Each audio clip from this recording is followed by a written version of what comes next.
Combinado. Apesar de eu saber que as provas estão com prazo maior, né? Os alunos têm pedido para terem um tempinho assim que eles conseguem trabalhar mais. E vocês também têm a aula, como eu posso dizer? Tem essa possibilidade de fazer, né, fora do horário. Que de certa forma ajuda um pouco, né? Alguém me falou qual que é a prova que tá grande, Thaís, que você falou? Sistema nervoso. Ah, tá. E dá para você ir estudando e fazendo junto? Como é que é? Tá dando. Tu ainda tá mais tarde, mas eu tô fazendo. Ah, tá. Então tá bom. Que bom. Eu vou falar os nomes aqui e aí vocês me ajudam? Se as pessoas, né, que elas precisam refazer a prova, tá? Ok.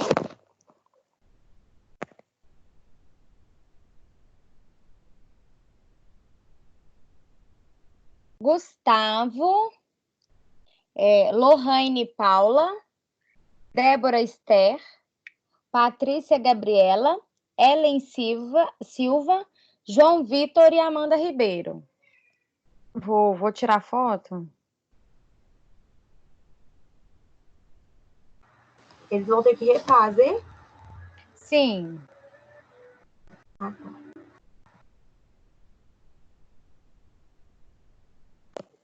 Virgínia, sobre aquele problema que eu te falei, da última questão sem estar a opção de justificar. Por conta de você mesmo, mas aí eu já resolvi. Ah, tá. Então eu também tô na lista. Como é que você chama? Juliana. Uai, Juliana, mas você não fez depois que eu te falei? Não, eu fiz antes, eu fiz na madrugada. Aí eu te mandei mensagem, mas eu não refiz a prova ainda. Ah, eu achei que você tinha refeito. Não, ainda não refiz, não. Vou refazer hoje. Ah, então você também. Eu já até tinha tirado seu nome aqui, porque eu achei que você... Hã? Não, Não, porque eu achei que você tinha refeito. Eu não vi que você tinha me mandado na madrugada, não? Não, vou refazer. Tá, então vou tirar a foto e vou postar lá no... Obrigada, viu? Nem nada. Você também. Oi. Eu não peguei o início, é para refazer por qual motivo? Porque faltava uma questão que não dava para justificar. Ah, sim, foi enviado antes, né? Isso, e aí ela precisa ser justificada. Deu algum problema. Ah, eu reparei lá mesmo. Aí deixa eu ver se eu... Peraí que eu vou... Achei. Gente, a minha filha tá demais hoje. Se vocês escutarem um bebê... Bom, pessoal, mandei aí para vocês. Vocês estão vendo que o Gustavo mandou duas? Eu vou fazer o seguinte, eu estou excluindo todas essas respostas agora. Mas eu vou ter que fazer a prova toda? Sim, que não tem jeito de refazer só uma. Você não lembra mais o que você marcou? Não, o que eu marquei sim, mas a justificativa não. Ai, Jesus. Porque eu escrevi muita coisa em cada um. Ai, João, qualquer coisa eu te mando. Ou Juliana, João, mas o problema é assim, ou o pessoal me manda a justificativa da última questão. Poderia ser, te mandar a parte, não poderia não. Aí vocês não precisam refazer a prova, né? Porque eu não tinha pensado nisso, João. Que vocês puderem, não excluir nada ainda. Aí você mandaria pergunta pra gente? A gente Só ficaria negociar ela pra gente, que aí a gente pega, quem respondeu já sabe a resposta e só justifica ela e te manda, entendeu? Deixa eu ver se a Juliana me mandou aqui, peraí. Me mandou, peraí que eu... Aí vocês me mandam pelo WhatsApp, pelo Telegram, beleza? Beleza. Para mim não ficar enchendo o meu... Ô, Ellen, então eu vou redigir essa orientação para essas pessoas, especificamente, para não É a última questão, né? Uhum.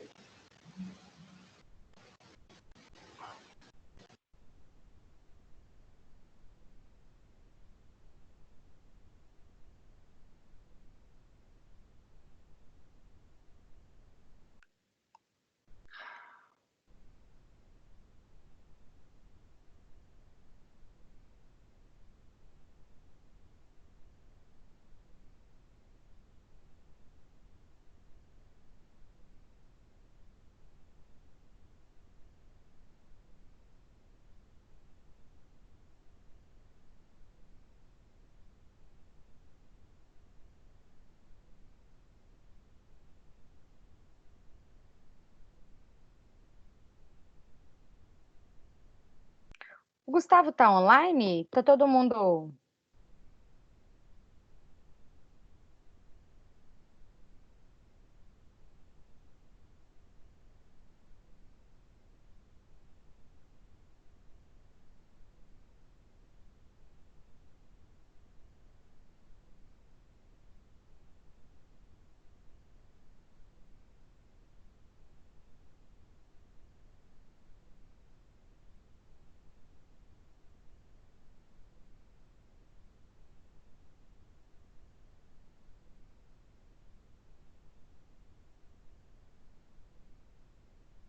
Telegram. No privado.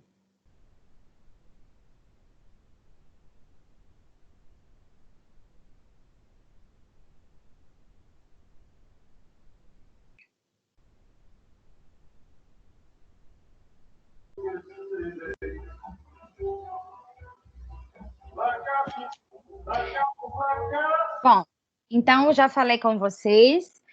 As pessoas que eu mandei na lista, então vamos lá. Eu vou deixar gravado também, tá? Juliana, Gustavo, Lohane, Débora, Patrícia, Ellen, João Vitor e Amanda. Vocês precisam me enviar a justificativa da última questão, mandar de maneira privada no Telegram. Combinado? Combinado. Professora, eu entrei Oi. agora, é a Patrícia, eu entrei aqui agora. Eu fiz essa prova ontem e lá na plataforma não tinha pedindo justificativa, tanto que eu até achei que não precisava. É algum erro? O que foi? Sim, deu erro. E aí eu tô pedindo para você me mandar pelo Telegram. Tá bom. Só a Mas não vai ter justificativa da descontado última. ponto não, né, professora? Pelo amor de Deus. Não, mas é isso que eu tô falando. Para você não perder, você me manda a justificativa pelo Telegram, que aí eu corrijo. Tá bom, não desconta ponto. Obrigada, de nada. Eu só não desconto ponto se você me mandar. Se você não me mandar, eu vou descontar. Tá bom, mas que camisa feia. Nada, que é mais bonita. Obrigada. O problema dessa quarentena tá dando tempo pra esse time treinar, né? Será que esse povo tá treinando, gente? Eles estão no boteco tomando uma. Eu também tô achando, esses pé da puta. Ai, desculpa, não pode falar não, tá gravando. Vambora, gente. Adorei. Oh, meu Deus. Ixi, a boca. Vamos trabalhar, porque, né? Amanhã tem feriado pra nós, hoje é sexta-feira. Aliás, hoje é sábado, né? Amanhã é domingo, então vamos aproveitar. Amanhã vocês trabalham, gente? Vocês estão em casa? Se bem que esse povo que é da saúde não tem esse negócio, né? Eu, graças a Deus, não, porque eu já saí dessa galera da saúde, mas tô querendo voltar, não sei pra quê. É isso que eu tô achando. Que tá aqui é da saúde, se não tá, vai ficar. Bom, tirar esse óculos, né? Gente, vou falar um pouco de estresse, tá? Esse estresse, essa síndrome, né, do estresse que a gente tem e o que vocês vão identificar e o que vocês estão sentindo. Afinal, o que é estresse? É a forma como o corpo responde, de modo amplo, generalizados, diversas situações provenientes do ambiente e do meio social. É a força que dispara emoção, desejo e comportamento humano. Primeiro, nem todo estresse é ruim, tá? O problema é o excesso de estresse, tá? O estresse é que faz a gente levantar da cama de manhã. Eu preciso ter uma liberação de cortisol imensa para você abrir seu olho e levantar. Se você tem algum problema na liberação de cortisol, a gente fica com prejuízo, inclusive, de acordar. Então, o estresse, gente, é necessário para a nossa vida, inclusive, para a gente sair da cama. O problema é o que a gente chama de síndrome de adaptação do organismo, né? A síndrome geral de adaptação. Esse que é o problema. Bom, o estresse é uma resposta fisiológica numa situação adversa. Quando produzido, desencadeia mudanças químicas no nosso corpo, que afetam o sistema imunológico, endócrino e neurológico. Na Federal, tem um departamento super legal, assim, né? Super legal pela área de estudo, pela área de abrangência, que chama Neuroendócrino e Imunologia. Então, é um departamento que relaciona, né, o sistema nervoso, endocrinológico e o imunológico, porque está tudo correlacionado e ligado. Então, quando o pessoal começou a falar assim, olha, o coronavírus afeta quem está com o sistema imunológico enfraquecido. Gente, nós frequentemente, né, estamos com um nível de estresse elevado, né? Eu digo isso por vocês também. Vocês trabalham o tempo todo. Eu tô com uma paciente que tá lá super poliqueixosa. Ai, porque eu trabalho, estudo, né? E tô aqui deprimida. Falei, olha, trabalhar e estudar é a realidade, pelo menos dos meus alunos, gente, 95% dos meus alunos. Até quem tem 100% de bolsa no ProUni, a gente sabe que se manter numa faculdade não é barato, né, pessoal? E isso é uma coisa que causa estresse nas pessoas e no sujeito de alguma maneira, tá? E é disso que nós vamos falar, desse estresse crônico que causa, que provoca adoecimento em nós, tá? O estresse. Primeiro, eu tenho um estímulo que a gente chama de estressor, tá? Esse estímulo que é considerado em nós, que ele nos afeta, é um estímulo estressor. Gente, hoje vocês estão cheios de estímulos estressores. O que está lá no AVA para vocês, para muitos de vocês, são estímulos estressores, né? Uma prova pode ser um estímulo estressor, tá? E ele pode se tornar um estímulo estressor através da interpretação cognitiva que o sujeito atribui. Então, a priori, nada é um estímulo estressor. Tem que depender da nossa história também, né? Mas existem estímulos ambientais que eles são estressantes, isso independente de história. Muito calor é um evento ambiental estressante. Muito frio é um evento ambiental estressante. Muito barulho é um evento ambiental estressante, tá? Então, a gente vai ter, são estímulos ambientais que a gente chama de, que tiram da nossa homeostase, tá? E eles se tornam estressores para nós, tiram da nossa homeostase. Bom, atualmente, estresse significa pressão, insistência. E estar estressado significa que está sob pressão ou está sob a ação de um determinado estímulo insistente. Então, quando alguém que fala que está estressado, é que é uma pessoa que está se sentindo pressionada, tá? Eu fico pensando nos profissionais de saúde nesse momento. Estão pressionados, né? A trabalharem muito, muito, muito. Tem sido considerado como um dos problemas mais frequentes que agem sobre o ser humano, interferindo na homeostase do seu organismo devido à quantidade de tensões que enfrenta diariamente. Gente, me falem aí de exemplo de eventos ambientais estressores que vocês estão vivenciando no momento. Eu não sei se é o caso por ser ambiental, mas onde eu trabalho, na sala onde eu trabalho, eu mais 3 pessoas, tem um equipamento que ele tem que ficar 24 graus, 24 horas por dia, 7 dias por semana. Aí a gente fica lá com o ar-condicionado no talo, e aí, tipo, no calor do cão, a gente com 2, 3 buzonas de frio, a hora que sai lá fora, o povo olha assim e fala, gente, que é essas loucas, pelo amor de Deus. Eu acho que isso pode ocasionar. Eu acho que isso pode estressar, porque isso faz a gente brigar todo dia lá com o nosso supervisor, falando que a gente não aguenta esse ar-condicionado. Sim, isso é um evento estressor. Ele é um estressor. O frio, ele é um estressor, entendeu? Ele tira dessa homeostase, desse equilíbrio que a gente tem no nosso corpo, fazendo o nosso corpo, inclusive, trabalhar mais. Entende? Né? Pelo frio que ele está acontecendo. E você está indo trabalhar normal esses dias? Seu serviço é essencial? Não é essencial, a gente ficou pouco mais de 3 semanas dentro de casa, aí quando foi semana passada a gente voltou. A gente estava trabalhando em casa normalmente, tinha o telefone, tinha um computador, tudo certinho. Mas o nosso chefe, ele acha que, desculpa a palavra, acho que a gente está coçando o dia inteiro.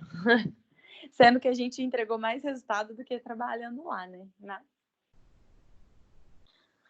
Ai, meu Deus, se as pessoas não se reinventarem, vai ser difícil, né? Achar que a gente só trabalha quando eles estão olhando. É, exatamente. E ele fala na nossa cara, você só trabalha quando eu tô aqui, porque quando eu não tô aqui, o telefone toca, às vezes não atende, mas na verdade é porque quando vê que é ele, não atende. Porque ele enche o saco.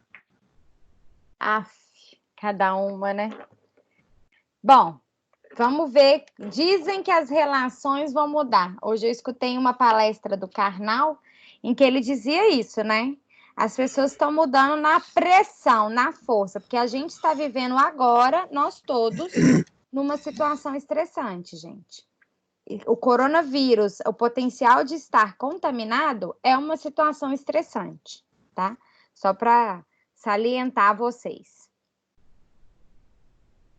Quem mais, gente? Me dá exemplo aí de situações estressantes. Mas tem que ser ambiental? Não, Ai, o que a gente vive hoje em dia, o isolamento social, ficar dentro de casa, isolado, por si só isso sim, já estressa. sim, foi o que eu falei. Eu queria mais. Sabe mais algum? Qualquer coisa? Qualquer coisa que te cause estresse, porque estresse é bem pessoal, né?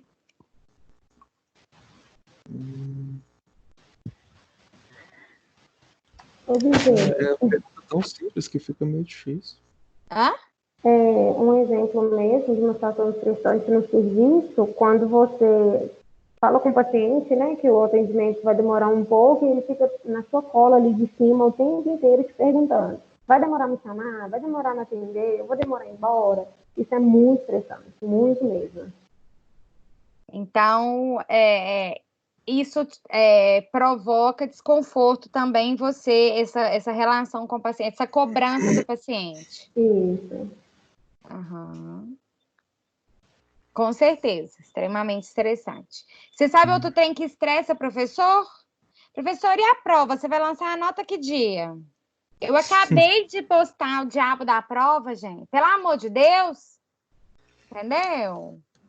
É mesmo. Calma, acabei de postar. Eu nem abri ainda, o povo nem postou, nem. Só 8 pessoas fizeram a prova e o povo já está perguntando que dia que eu vou postar a nota. Eu quero morrer. Sério, sério. Professora, no caso, igual você falou de ser professor, o que estressa o professor? Quando eu fazia pedagogia, eu cheguei a fazer estágio e eu fiz estágio numa escola particular. Essas palavras nunca foram usadas, mas depois a gente percebe, né? Essa escola não trata aluno como aluno, e sim como cliente. E o cliente sempre tem razão. E aí aconteceu de que uma vez eu tive que rebaixar a cabeça, sendo que eu não estava errado, tenho certeza absoluta, tinha gente ao meu lado. E isso foi um fator muito estressante, de que a escola determinava que não importa o que tivesse acontecido, a mãe, o pai e o aluno sempre vai ter razão, mesmo que o aluno quase dá na cara da gente. foi até um dos fatores de eu ter desistido do curso. Pois é, isso são uma das coisas mais discutidas na pedagogia, sabe? Que é essa questão da tratativa do aluno como cliente. E aí eles fazem uma discussão que o aluno não é cliente, mas ele é produto. E se ele é produto, é como se ele passasse por uma empresa e tivesse que sair com qualidade. Então, eu não posso... Isso você entende, Patrícia, que é uma discussão de uma escola que ela é pouco crítica? Como assim, pouco crítica? Porque quando a gente entende o aluno como cliente, ele faz o que quiser. Mas quando a gente entende o aluno como produto, ele tem que seguir um padrão de qualidade. Então, ele não pode fazer o que ele quiser. Entende? Então, a gente precisa tratá-lo como um produto. E, por exemplo, vocês são produtos da Faculdade Pitágoras, tá?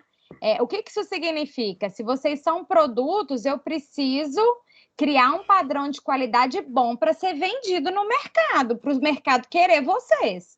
Se vocês saírem alunos meia-boca, se vocês formarem alunos meia-boca, tipo, eu sou cliente da faculdade, então vocês têm que fazerem, né? Eu vou fazer o que eu quiser. O que isso impacta? A formação de vocês. E aí a Faculdade Pitágoras estaria oferecendo um profissional ruim para o mercado, entendeu? Então, quando a escola entende o aluno como cliente, o aluno faz o que ele quer, por exemplo. E aí esse vai ser um prejuízo da escola, porque ela vai estar oferecendo para o mercado um produto ruim, que é um aluno que fez o que ele quis. Fez sentido para você a diferença? Cliente e produto? Sim, mas nesse caso é um fator estressante? Continua sendo um fator estressante. As relações têm sido cada vez mais estressantes, sabe? As relações de trabalho, elas estão sendo estressantes. Entendi. Obrigada. Nada. O que mais, João? Pra mim, internet ruim. Internet ruim. Coisa que mais me estressa na minha vida, internet ruim. Gente, coisa que mais estressa na minha vida, que eu vou ter que abandonar, é rede social. Não tô aguentando aquele povo burro mais. É uma porra também. Nossa Senhora. E tem um tal de confundir opinião com argumento que é sem condição. Entendeu? A pessoa acha que ela tem opinião, que a opinião dela, que aquilo é argumento. E quando eles desvalorizam, por exemplo, o estudo científico, o conhecimento científico mesmo, com base na opinião, tá? Gente, só quero mostrar para vocês que as fontes de estresse são inúmeras, inúmeras. É isso que eu quero sinalizar para vocês. Isso significa que ela tem o poder de alterar o meu estado fisiológico. E como que eles alteram? Posso aumentar a minha sudorese, posso dar um aperto no meu estômago, uma tensão muscular. A minha mãe, eu tinha comentado com um trem na internet, minha mãe chegou ali do portão, só para me ver, eu falei, não, mãe, tô morrendo de dor de cabeça. Ela, você também fica no Facebook brigando? Vou levar um chá para você. Então, minha mãe achou que isso fosse gatilho, por exemplo, da minha fonte de estresse. É isso que eu quero mostrar para você. Mas a gente fica tensa. E aí, ó, pode ter dor aqui, nas têmporas, pode dar taquicardia, aperto na mandíbula. E aí, a Ellen que falou, por exemplo, né, que os pacientes podem chamar a atenção. Como é que fica seu corpo toda vez que eles te incomodam, te interpelam, né? Sim. Observa seu corpo. Tem vezes que me dá crise de ansiedade forte, eu ter que parar no pronto-socorro, com falta de ar, a pressão cai, não é assim. Exatamente, pode acontecer. Ranger do dente, apertar a mandíbula, né? Mãos e pés frios, náuseas, são frequentes sintomas que a gente tem. Em termos psicológicos, vários sintomas podem ocorrer. A ansiedade é um deles. Tensão, angústia, insônia, alienação, né? Dificuldades interpessoais, dúvida quanto a si próprio, dúvida inclusive da sua própria competência, preocupação excessiva, uma incapacidade de se concentrar em outros assuntos que não relacionados ao estressor, dificuldade de relaxar, tédio, ira, depressão, hipersensibilidade emotiva. São vários sinais e sintomas que estão presentes nessa síndrome geral de adaptação. A gente tem alguns estágios da fase da síndrome geral de adaptação, tá?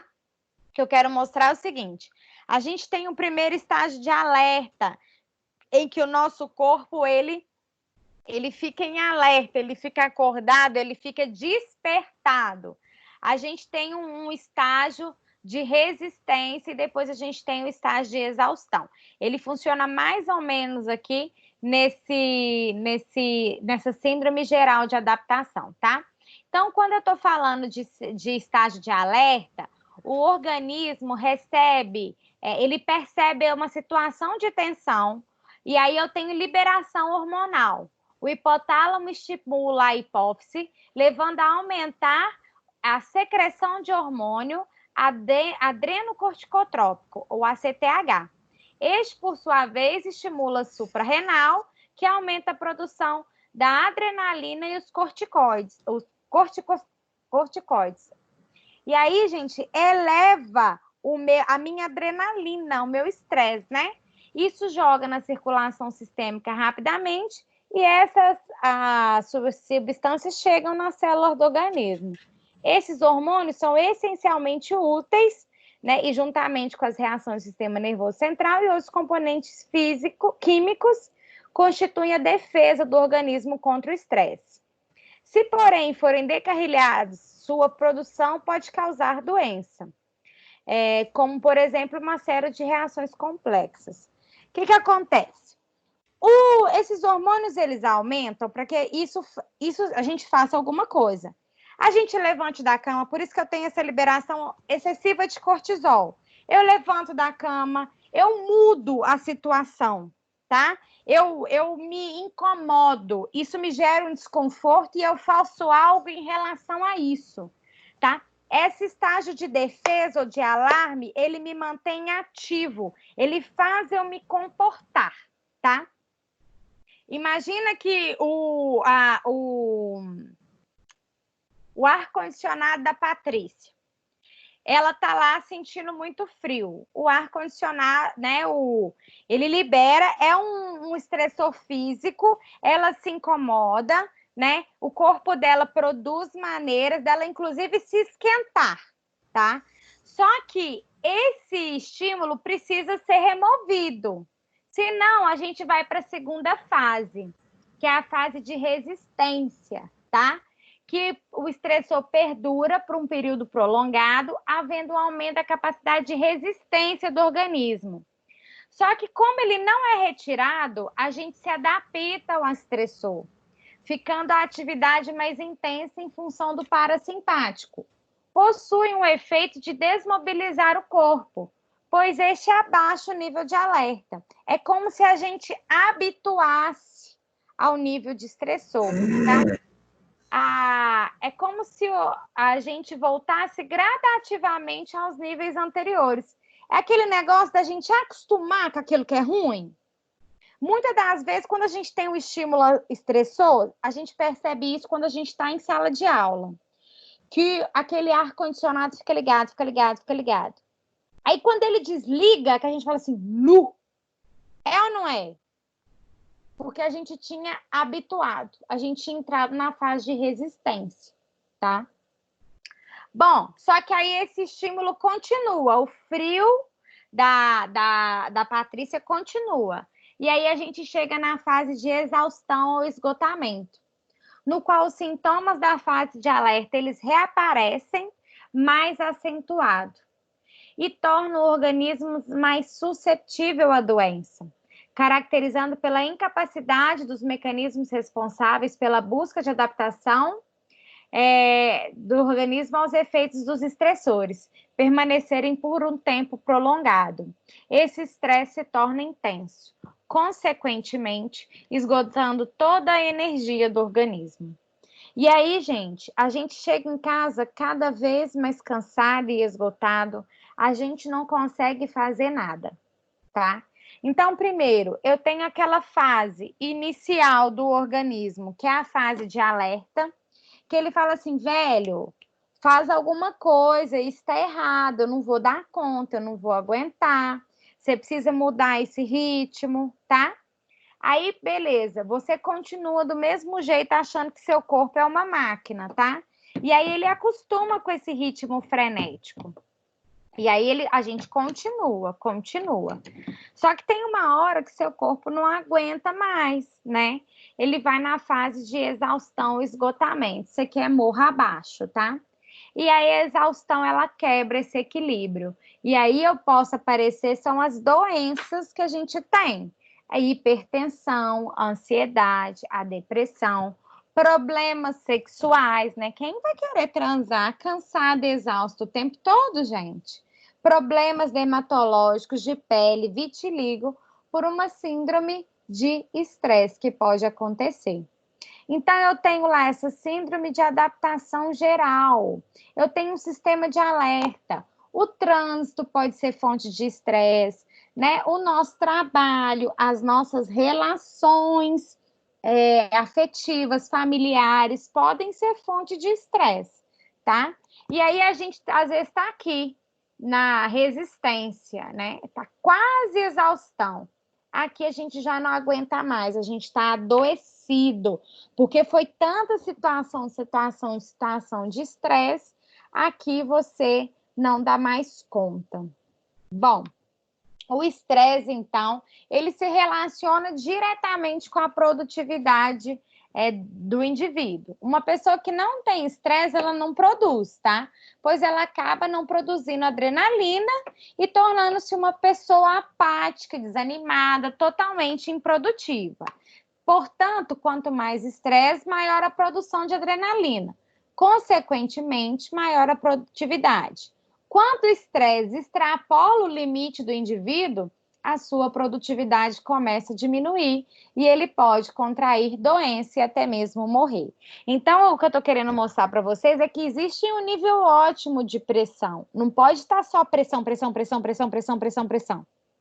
Precisa ter pressão e precisa ter recompensa. É como se no trabalho a gente tivesse que ter uma cobrança, mas quando a gente der esse resultado tinha que vir em forma de elogio, né? Tinha que vir em forma até de bonificação financeira mesmo, de alguma forma.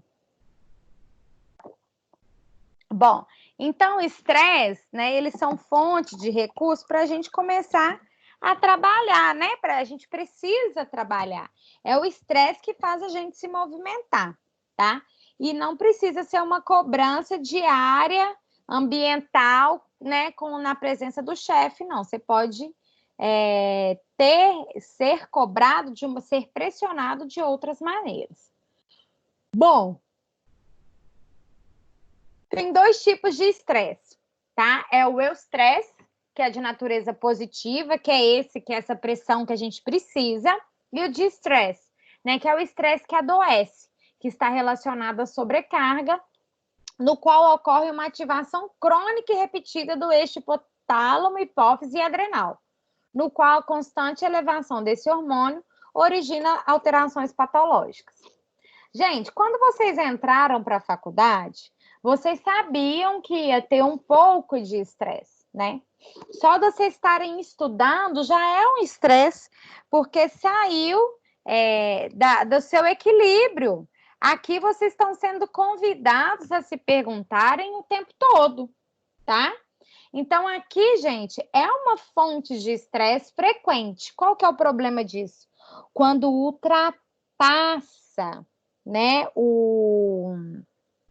aquilo que você dá conta. Quando ultrapassa, né, quando as pressões elas são constantes e intensas, maiores do que você pode suportar. E qual que é a diferença do estresse e ansiedade? Acho que alguém até chegou a falar disso, né? O que é estresse e o que é ansiedade. Gente, o estresse está principalmente relacionado às mudanças corporais, tá? E a ansiedade é como se ela fosse uma interpretação subjetiva daquilo que a gente sente. Desculpa. A ansiedade também se manifesta por meio de reações fisiológicas? Sim. Sono, falta de sono, né? E aí ela deixa o sujeito pronto para luta ou fuga. O estresse não necessariamente tem esse significado. O estresse é só sair da homeostase, deixar o corpo em movimento, tá? Não necessariamente deixa o sujeito pronto para luta ou fuga, o que é o contrário da ansiedade.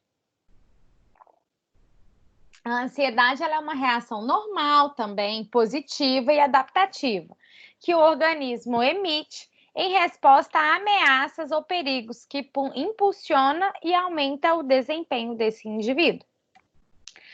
A ansiedade também se manifesta por meio de reações fisiológicas que controlam o nível de energia do corpo e do comportamento de luta ou fuga. Acho que é a mesma coisa. E qual que é a diferença? É que a gente tem uma interpretação subjetiva, que a gente precisa entender o que vai acontecer. Não necessariamente a gente está relacionada a isso. Por exemplo, hoje vai estar tá todo mundo em casa, né? A maioria das pessoas que estão em casa, muito ansiosos. Por quê? Nós não sabemos quem vai, né? Aí não tem como eu lutar ou fugir. Eu só tenho a sensação de medo, tá? A ansiedade também, gente, ela é uma emoção secundária. De onde que ela nasce? De onde que ela é a primária? É o medo. E quando o indivíduo estava com medo lá no ambiente ancestral, o medo era, gente, de um predador. A gente só sentiu medo. Esse sentimento de medo só foi evolutivo, ele só foi selecionado para a gente manter a nossa vida, a nossa espécie. Então, quando você tem medo, você se protege. Como que você se protege? Lutando ou fugindo. Só que nesse ambiente agora que não é ancestral, você não precisa mais lutar ou fugir. Os seus medos, eles são de criaturas, né, de situações que são invisíveis, que fogem à nossa governabilidade. O nosso medo agora não é de ser comido por uma onça, né? Não é de nada, de um predador real. O nosso medo agora é de uma situação, é de ficar com fome, é de não ter como pagar as contas, né? Vai estar relacionada à nossa sobrevivência, principalmente, e não necessariamente de uma outra, como eu posso dizer, né? Está relacionada a isso e não de outra coisa, de um predador que é um animalesco, né? Bom, então a ansiedade ela está relacionada, inclusive, a essa interpretação subjetiva. Ela é uma emoção secundária nascida do medo. O estresse, ele é uma resposta fisiológica, tá? Em que tira o organismo do equilíbrio e da homeostase. O problema é quando a gente tem estressores ambientais. E o que são estressores ambientais? São coisas que ficam no ambiente, né, que podem fazer com que o nosso corpo produza substâncias que nos gerem desconfortos, tá? Pode ser. Existem também situações ambientais que são provocadas no meu mundo psíquico? Sim. Sim, o medo mesmo, ele não precisa ser real. E ele deixa a gente bem desconfortável e ansioso. Hoje eu posso dizer para vocês que o medo, ele controla muito o comportamento de ansiedade. E hoje nós temos o medo do coronavírus, o medo do desemprego, o medo das coisas que estão por vir, tá? Bom, e aí, a ansiedade é uma emoção boa ou ruim? Ela é uma emoção comum, é isso que a gente sabe. Ela antecipa as dificuldades futuras, né? Ela é uma preocupação, tensão, medo. É a sensação de que algo ruim vai acontecer. E falta, né? Muitas das vezes a ansiedade é uma falta de controle sobre os pensamentos, emoções e comportamentos. Eu não sei se vocês já repararam, tem hora que a mente da gente fica tagarela, não é? Você não tem controle sobre esse falatório, por exemplo, tá? Essa mente tagarela a gente também vai chamar de ansiedade. Bom, além disso, o que é que nós temos, né? Quais são os sintomas que nós temos desse desgaste emocional, desse cansaço físico? A gente tem alguns sintomas cognitivos, preocupação excessiva, pensamentos negativos, falta de concentração, né? Às vezes você não consegue sentar, quando consegue sentar para estudar, não consegue prestar atenção no que você está fazendo, né? Então, isso é uma preocupação lá excessiva que está acontecendo. Às vezes você tem uma agitação. Gente, o que me mata é aluno bater na perna debaixo da cadeira. A gente chama de síndrome das pernas inquietas, né? Às vezes a pessoa tem, desculpa, essa agitação psicomotora, a perna, o braço, a mão fica balançando o tempo todo, né? Essa agitação, ela, como eu posso dizer, ela acontece o tempo todo nesse sujeito, inclusive dormindo, a perna continua batendo, a síndrome das pernas inquietas acontece. Fica balançando a perna, né? O tempo todo. Dor no estômago, tensão muscular, né? Aumento da frequência cardíaca também. E qual comportamento pode acontecer? Comportamento de esquiva, a pessoa se esconde, ela não se expõe no contexto social, ela fica agressiva, fica irritada, fica mal-humorada, tá? Tudo são sintomas comportamentais desse desgaste emocional, tá? Que a gente vai ser levado. Bom, o que eu quero mostrar para vocês que o estresse, ele pode provocar ansiedade, tá? O estresse, ele pode provocar outros sintomas de depressão. E o que eu quero mostrar para vocês é como tem aumentado os sintomas de ansiedade e depressão nos últimos anos, tá? O Brasil, segundo a OMS, tem a maior taxa de transtorno de ansiedade do mundo. Além disso, o país além disso, o Brasil é o país da América Latina que mais é o país mais deprimido da América Latina, tá? Então, vocês terem uma ideia do quanto a gente anda adoecido. Além disso, o que a gente tem? 1 em cada 4 adultos podem sofrer de ansiedade. 1 em cada 5 crianças, né? 50% dos transtornos mentais de adulto, eles têm início antes dos 14 anos, tá? Isso é muito importante. E 75% dos transtornos mentais são até os 24 anos. Em estudos longitudinais, 40% dos jovens até 16 anos apresentam pelo menos um transtorno psiquiátrico. Então, o que eu estou querendo mostrar para vocês é que talvez os nossos estressores estejam presentes bem cedo da nossa vida. E aí a gente precisa ficar um pouco atento, inclusive para se cuidar nesse processo, que estamos todos em processo no caminho do adoecimento. Nós temos algumas estratégias que a gente chama de coping, algumas estratégias de enfrentamento. É o que o livro oferece para vocês, tá? Ele oferece 2 estratégias. Estratégia focada no problema, é como se a gente criasse maneiras, a gente resolver e de eliminar essas fontes de estresse, né? Então, Patrícia, por exemplo, ela tentou uma estratégia focada no problema, é ir lá conversar com o patrão dela para remover esse estressor. Foi possível? Não. E aí a gente teria a outra hipótese, a gente trabalhar com as emoções, né? ela trabalha no ambiente. Um pouquinho que a gente conversou aqui, ela já mostrou, por exemplo, que é um ambiente que ele escuta pouco, né? Os funcionários. Já que essa máquina precisa ficar resfriada, ela podia ficar sozinha num lugar e deixar, né? Se eles pensassem um pouco nos funcionários, pensar numa outra maneira de dar mais conforto para as pessoas que trabalham lá e não só conforto para essa máquina, por exemplo, né?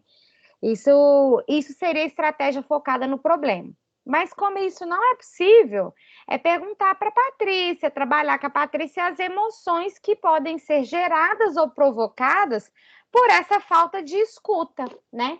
Isso é que é estratégia focada na emoção.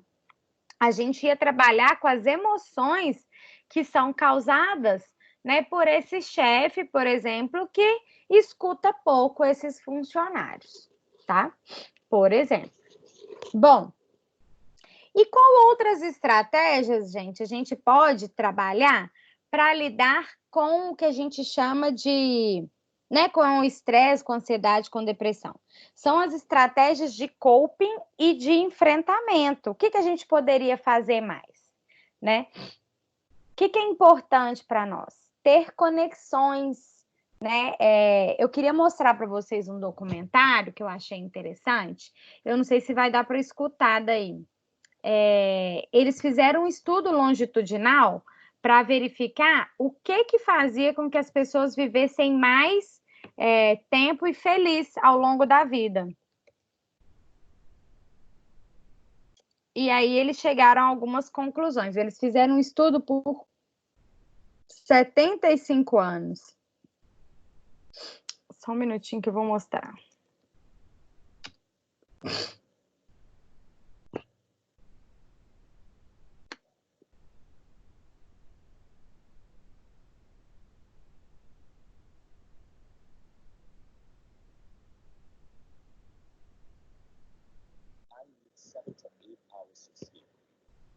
Vocês conseguem ouvir, gente? Sim.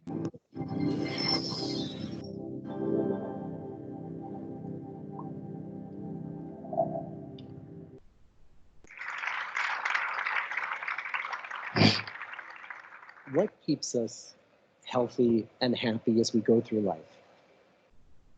If you were going to invest now Só um in your pouquinho. future best self, where would you put your time and your energy?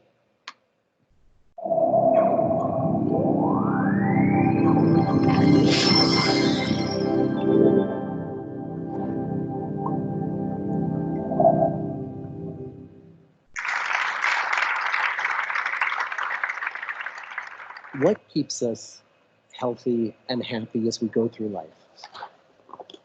If you were going to invest now in your future best self, where would you put your time and your energy? There are lots of answers out there. We're bombarded with images of what's most important in life. The media are filled with stories of people who are rich and famous and building empires at work.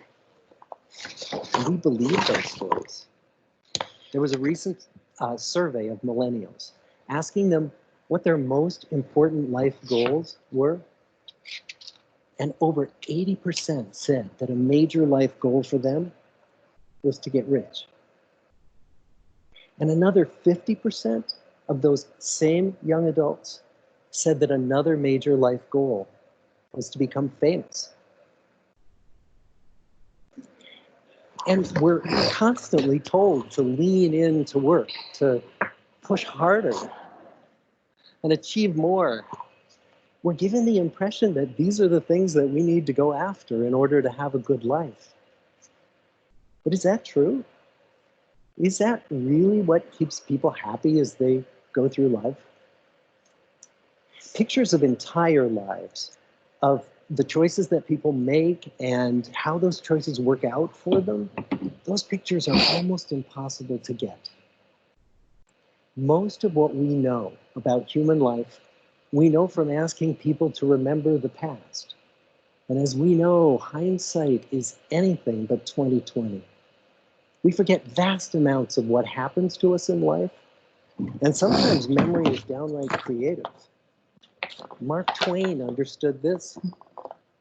He's quoted as saying, "Some of the worst things in my life never happened." And research shows us that we actually remember the past more positively as we get older. I'm reminded of a bumper sticker that says, "It's never too late to have a happy childhood." But what if we could watch entire lives as they unfold through time? What if we could study people from the time that they were teenagers all the way into old age to see what really keeps people happy and healthy? We did that. The Harvard study of adult development may be the longest study of adult life that's ever been done. For 75 years, we've tracked the lives of 724 men. Year after year, asking about their work, their home lives, their health, and of course, asking all along the way without knowing how their life stories were going to turn out. Studies like this are exceedingly rare. Almost all projects of this kind fall apart within a decade because too many people drop out of the study, or funding for the research dries up, or the researchers get distracted, or they die, and nobody moves the ball further down the field. But through a combination of luck and the persistence of several generations of researchers, this study has survived. About 60 of our original 724 men are still alive, still participating in the study, most of them in their 90s. And we are now beginning to study the more than 2,000 children of these men. And I'm the fourth director of the study. Since 1938, we've tracked the lives of two groups of men. The first group started in the study when they were sophomores at Harvard College. They were from what Tom Brokaw has called the greatest generation. They all finished college during World War II, and then most went off to serve in the war. And the second group that we've followed was a group of boys from Boston's poorest neighborhoods. Boys who were chosen for the study specifically because they were from some of the most troubled and disadvantaged families in the Boston of the 1930s. Most lived in tenements, many without hot and cold running water. When they entered the study, all of these teenagers were interviewed, they were given medical exams. We went to their homes and we interviewed their parents. And then these teenagers grew up into adults who entered all walks of life. They became factory workers and lawyers and bricklayers and doctors. One president of the United States. Some developed alcoholism. A few developed schizophrenia. Some climbed the social ladder from the bottom all the way to the very top.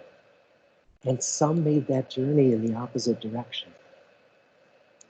The founders of this study would never in their wildest dreams have imagined that I would be standing here today, 75 years later, telling you that the study still continues. Every 2 years, our patient and dedicated research staff calls up our men and asks them if we can send them yet one more set of questions about their lives. Many of the inner city Boston men ask us, "Why do you keep wanting to study me? My life just isn't that interesting." The Harvard men never asked that question.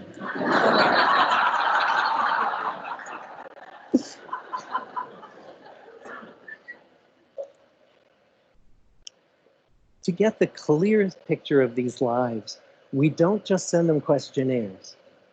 We interview them in their living rooms. We get their medical records from their doctors. We draw their blood. We scan their brains. We talk to their children. We videotape them talking with their wives about their deepest concerns. And when about a decade ago, we finally asked the wives if they would join us as members of the study, many of the women said, "You know, it's about time." So what have we learned? What are the lessons that come from the tens of thousands of pages of information that we've generated on these lives? Well, the lessons aren't about wealth or fame or working harder and harder. The clearest message that we get from this 75-year study is this: good relationships keep us happier and healthier, period. We've learned 3 big lessons about relationships. The first is that social connections are really good for us and that loneliness kills.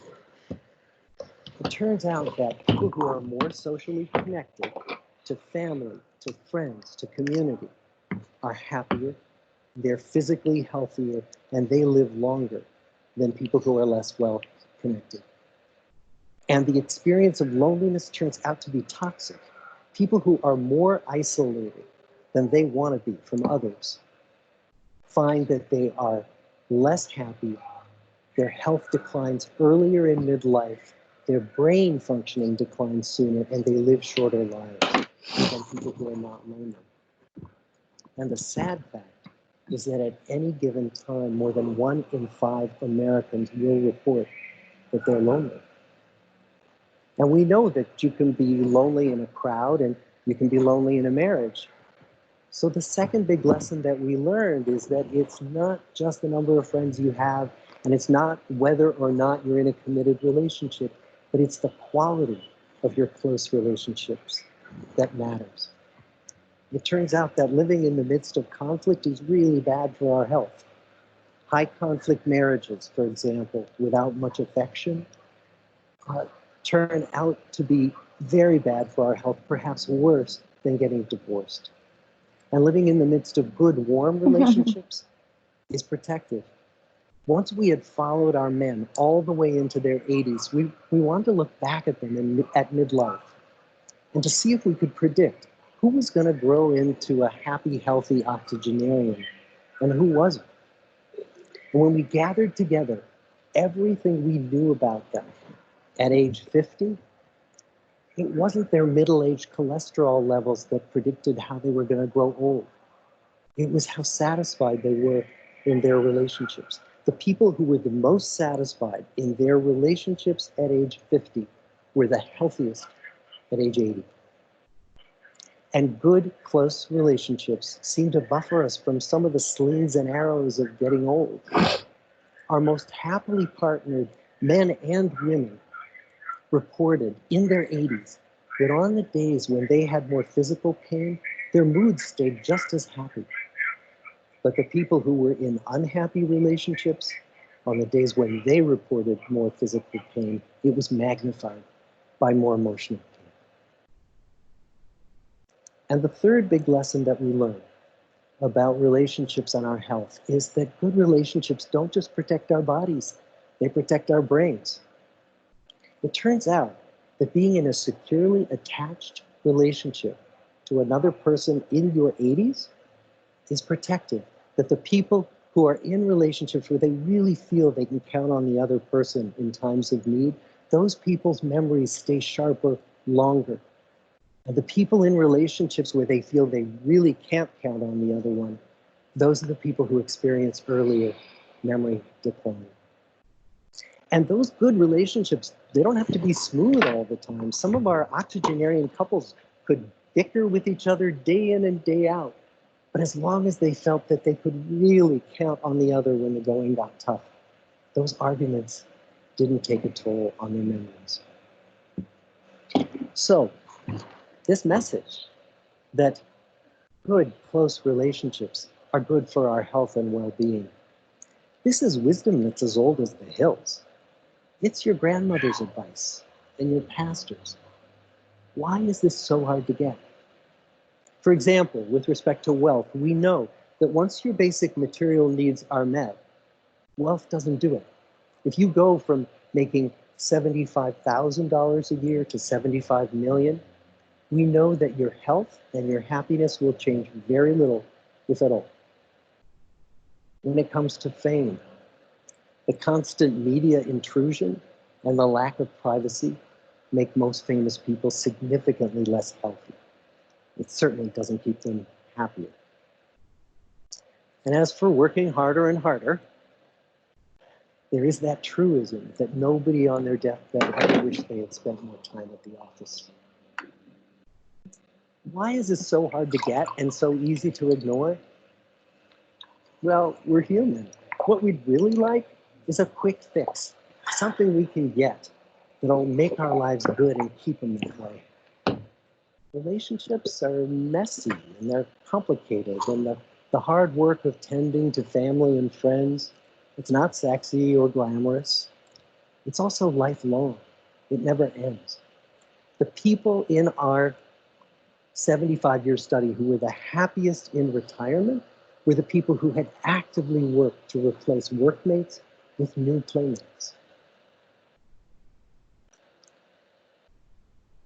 Just like the millennials in that recent survey, many of our men, when they were starting out as young adults, really believed that fame and wealth and high achievement were what they needed to go after to have a good life.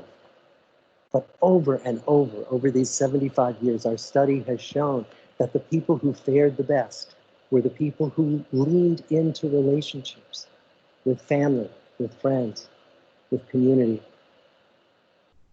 So what about you? Let's say you're 25, or you're 40, or you're 60. What might leaning into relationships even look like? Well, the possibilities are practically endless. It might be something as simple as replacing screen time with people time, or livening up a stale relationship by doing something new together, long walks or date nights, or reaching out to that family member who you haven't spoken to in years, because those all too common family feuds take a terrible toll on the people who hold the grudges. I'd like to close with another quote from Mark Twain. More than a century ago, he was looking back on his life, and he wrote this: "There is a time, so brief is life, for bickerings, apologies, heartburnings, callings to account. There is only time for loving, and but an instant, so to speak, for that. The good life is built with good relationships, and that's an idea worth spreading." Thank you. E aí, gente, o que vocês acharam? Do caralho. Não, mas pensa que semana passada a gente estava falando do quê, João? Conflito. Uhum. É porque é uma contradição, né? O que eu estou dizendo para vocês, assim, olha, a parte que é mais... O que faz vocês viverem mais? São as boas relações. O que é a parte mais difícil da vida?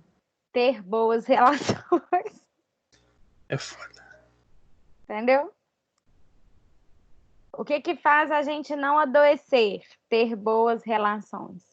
Quais que são as nossas fontes de adoecimento e estresse? As más relações.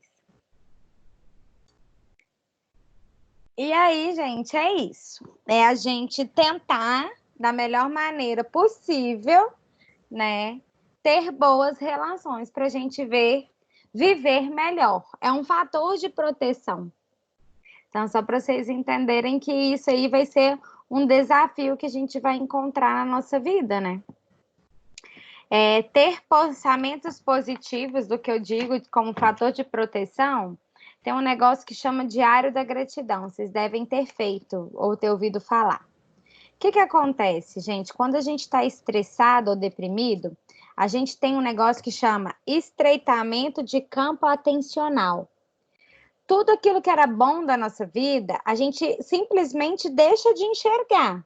Diminui o nosso campo de visão, a gente só presta atenção naquilo que é ruim, naquilo que é negativo das relações.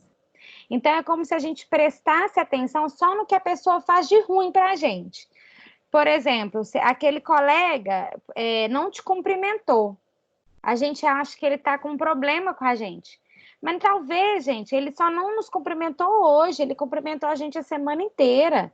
Entende? A gente só presta atenção na hora que ele não nos cumprimentou. Isso, né? Então, para o Diário da Gratidão, ajuda a gente a relembrar das coisas positivas que a gente tem, né? É muito importante. Bom, além disso, outro fator de proteção que deixa a gente saudável é ter a nossa rede de apoio. Mas como é que a gente tem rede de apoio? Buscando em quem? Buscando na família, nos amigos, na comunidade. Então, por isso a importância de construirmos bons relacionamentos, né? Por isso que eu passei o videozinho para vocês, porque que é importante a gente ter relacionamentos seguros e saudáveis ao longo do tempo. Bom, habilidades de resiliência e resistência ao estresse. A resiliência é que vai ajudar a gente a conseguir nos mantermos saudáveis diante ao estresse. Além disso, nós temos as habilidades sociais. É eu saber me colocar, né? Porque ter amigos não é ser bonzinho o tempo todo, não, fazendo só o que as pessoas querem, não. A gente tem que saber falar não. A gente tem que saber falar assim, olha, eu só consigo ir até aqui. A partir daqui eu não consigo ir mais, não, tá? Habilidade de resolver problemas. Na semana passada eu ensinei para vocês, ou mostrei para vocês algumas estratégias de resolução de conflitos, né? Então a gente vai precisar de saber manejar e resolver esses conflitos de algum modo para a gente ser mais saudáveis e felizes. E trabalhar com o nosso autocontrole e a nossa autoestima. São fatores de proteção, né? Às vezes, gente, a gente tem pais muito tóxicos, que são muito críticos, muito comparadores, né? E aí a gente acaba tendo a nossa autoestima muito baixa. Pais que viviam agredindo a gente verbalmente, criticando, né? Podem fazer com que a gente desenvolva uma autoestima baixa. Então, isso aí é desenvolver, olhar para essa autoestima, se amar mais, são fatores de proteção para o adoecimento mental e o estresse, tá? Bom, como que a gente pode fazer isso? Estar atenta ao ambiente, estar atenta ao que está acontecendo aqui e agora, é o que a gente chama de meditação e atenção plena. Isso é treino. É você treinar a sua consciência para estar presente nesse momento, né? É não julgar o que o outro faz. A gente fica constantemente julgando o que o outro está fazendo o tempo todo. O outro está fazendo para me ferrar, o outro está fazendo para isso, por isso que as nossas relações são tão difíceis, por isso que a gente está sempre tão estressada, por isso que conviver com o outro é tão ruim, porque a gente fica julgando o outro o tempo todo, né? Bom, e aí, o que mais que a gente pode fazer? Através da resiliência, que é a capacidade de superar as adversidades da vida e voltar a seu estado anterior de equilíbrio depois de passar as dificuldades, transformando as experiências negativas em aprendizado e oportunidade de crescimento, né? Então, a ideia é que a gente desenvolva a resiliência para a gente dar a volta por cima e se recuperar das adversidades que a gente encontra na vida. Como que a gente pode promover resiliência, gente? Melhorar os nossos hábitos de vida. Como? Dormindo melhor, tendo higiene do sono, uma alimentação saudável, atividade física e exposição à natureza sempre que possível. Isso é estilo de vida saudável. Além disso, a gente precisa desenvolver essas habilidades socioemocionais. Primeiro, gente, é normal ter emoções, é normal ficar com raiva. A gente tem que aprender a lidar com esses sentimentos aí que às vezes nos incomodam. A gente aprender as habilidades emocionais, habilidades sociais, da gente manejar, resolver problema, né?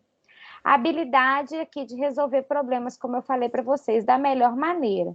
Isso são formas da gente aprender resiliência, da gente desenvolver resiliência. Gente, é fácil desenvolver isso sozinho? Não. Eu só estou dando o caminho para vocês saberem, inclusive, o que procurar, o que buscar, tá? Que mais que a gente tem para desenvolver resiliência? Empatia, capacidade de formar e manter vínculos positivos e estáveis, autocontrole. Não é ser aquela pessoa explosiva, não, sair dando voadora em todo mundo o tempo todo, mas saber ponderar, escutar, né? Entender por que você está sempre tão ativado e nervoso o tempo todo, né? Será que o outro está querendo fazer mal para você o tempo todo? Será que eu realmente preciso ficar armado, dando voadora no sujeito? Né? Tentar. Bom, existe um programa, né? É uma propaganda, mas é só para falar para vocês que isso é possível desenvolver. É essa habilidade, é esse caderninho aqui que eu estou mostrando para vocês. Ele chama Friends. Ele desenvolve, ele é uma estratégia de treino de desenvolvimento de habilidades socioemocionais em adultos, tá? E a gente trabalha com grupos de no máximo 5 participantes para ajudar a desenvolver a resiliência. E ele é a partir de 18 anos. Ele chama Resiliência para a Vida. Ele é um programa australiano, tá? Que tem aqui no Brasil, hoje a gente já tem aqui no Brasil, aqui em Minas Gerais, só eu desenvolvo trabalho com esse programa, mas é só para mostrar para vocês que existem maneiras da gente não adoecer, né? E de ter uma forma de viver de maneira mais saudável, tá? Mas isso é fácil? Não. Isso é necessário treino para a gente dar conta de lidar com o estresse e desenvolvermos habilidades de enfrentamento ao longo da vida, tá bom? Pessoal, ficou alguma dúvida com o que eu trouxe hoje? Não. Tranquilo. Não? Tranquilo? Então tá, era o que eu tinha trazido hoje para a gente conversar. Era para falar um pouco desse programa de desenvolver habilidades de resiliência e conseguirmos manejar esse estresse que nós temos nas habilidades de vida diária. Tá bom? Tranquilo. Então, vocês, por favor, me obedeçam e façam e comecem a desenvolver resiliência para não adoecerem. Beleza. Beleza? Então tá bom, boa prova para vocês, boa semana de prova, né? Opa! Que vocês façam com calma e tranquilidade a prova então, tá joia? Tá bom. Muito obrigada, joia. gente. Hoje nós vamos terminar um pouquinho mais cedo. Semana que vem voltamos normalmente. Tudo bem. Tá bom? Tem alguma dúvida? Não. Não? Então, beleza, pessoal. Muito obrigada. Obrigada. Obrigada, tchau. Tchau, gente. Boas Tchau. semanas. Obrigado. Obrigada. Fica com Deus. Beijo, tchau.